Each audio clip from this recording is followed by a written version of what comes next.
I'll start. Yeah. Cool. So that was a clip from The Other Side of the Water, the feature-length documentary. Again, you're watching a live virtual press conference for our festival world premiere this Friday at the Urbanworld Film Festival. We are honored to have with us a man you just saw on Netflix. This is Alegba, who was a central part of the Rara movement over the last 20 years, from the very first summer to, as you saw, when the evolution of this movement to a real political force. Alegba, do you want to talk a little bit about just what that journey's been like and about your feelings about the film? Well, all I have to say is Aibobo to you guys. You guys, there couldn't be any more advocate for Asian culture, this dude and that girl over there. And Aibobo to IT Exchange. All right? Well, it was a great journey. I enjoyed 20 years of music, 20 years of bringing the culture to young Haitian American living here who couldn't go back home and experience it. So I'm proud of what you guys did, and I'm proud of what the band has done.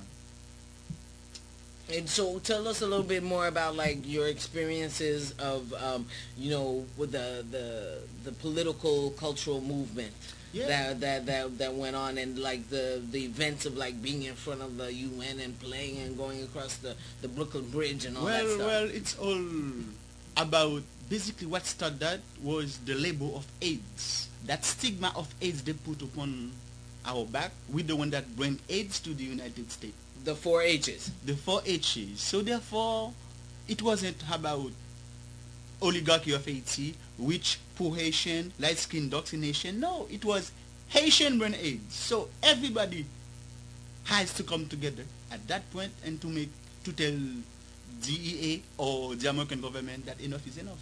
We are a people. We cannot accept all those type of label while any other. Go ahead. Do you have a question? No. I was just gonna interject that we were.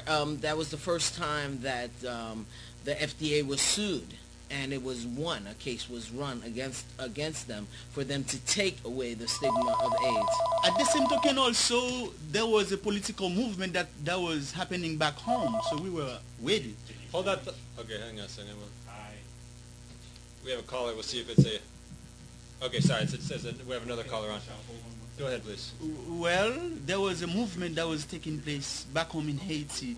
This change was coming, but we did not know how to embrace it, right? So therefore, we followed the wind of change back home. So all of us here, we were not part of Lavalas movement, but we were part of the change. We were part of what is truth. The truth must be said. So after 200 years of struggling, it was the first time Haiti has elected a Democrat president. Whether we disagree or not, the first time the people of Haiti chose its leader. And then guess what? 7 months later, there was a coup. Then all Haitian, I'm not going to say all Haitian, most of Haitian with conscience, we had conscience, so we had to go to the United Nations every day and step up our demonstrations, stay there, snow, rain, we were there. Right. Yeah, you're talking about a lot of history there, and from the FDA, who had labeled basically all Haitians as being a risk factor for AIDS, and also this kind of rumor that Haitians have brought AIDS to the United States. That being some of the protests, and also the Haiti's first freely elected president, Jean-Bertrand Aristide, who was overthrown, and that being a real force. I'd love to come actually and talk about just kind of basically what that felt like and about the involvement of the music. Do we actually have a caller, Pascal? Is Michelle on? We have a caller here, so we're gonna put our first caller on. Yep, she's gone. We lost it. Okay. Well, hopefully, if anyone's whoever just called, please try back. The number's right there. In fact, anybody watching this, please give us a call. We'd love to hear any of your questions, your comments, your thoughts. It's a free call. Gratis, free call. So, my question, is what did what did that feel like to bring the music to those protests, and what did it feel like to just take such a huge public stand? Yeah. Okay, go back to the caller. Let's go I back think to we the have caller a caller. Hello, you're on Haiti Exchange. Hello, Jeremy. Is this Michelle? Yes, it is. How are you? Good. This is Michelle Matera calling, a media consultant for the project. How are you doing? Great. You guys are sounding and looking fantastic. Thanks a lot. Thank you very much. You have any questions you might want to ask, like Alegba or something like that?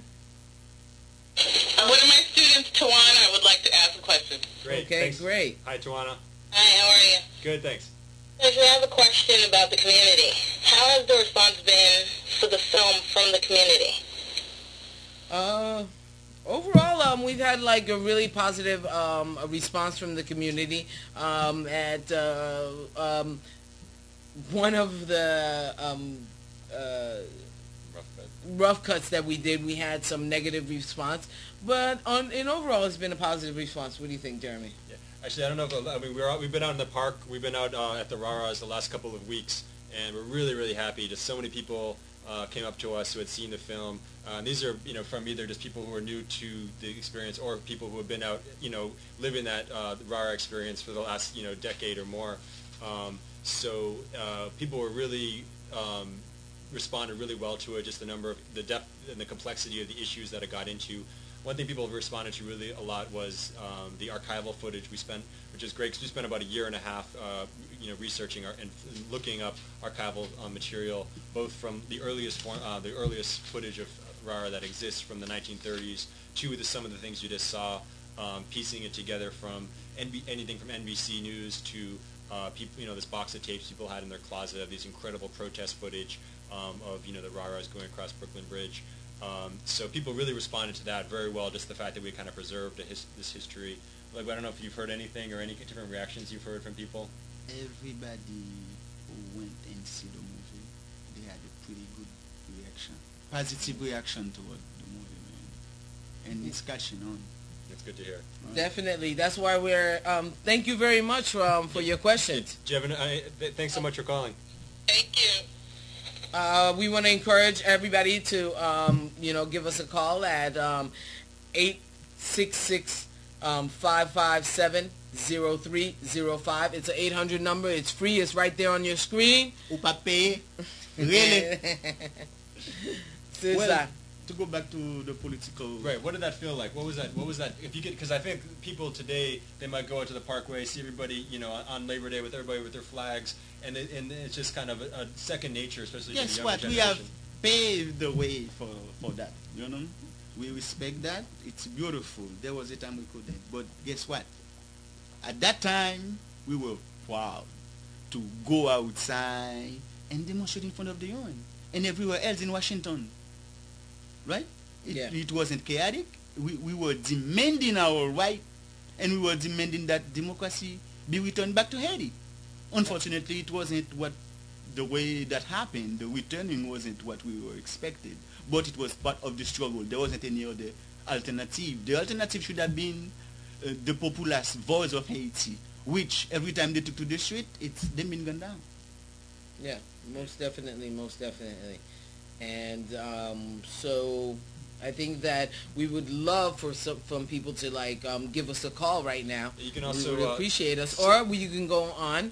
You can send it via Twitter to BKRACINE, Brooklyn Racine. Also via email at theothersideofthewater@gmail.com.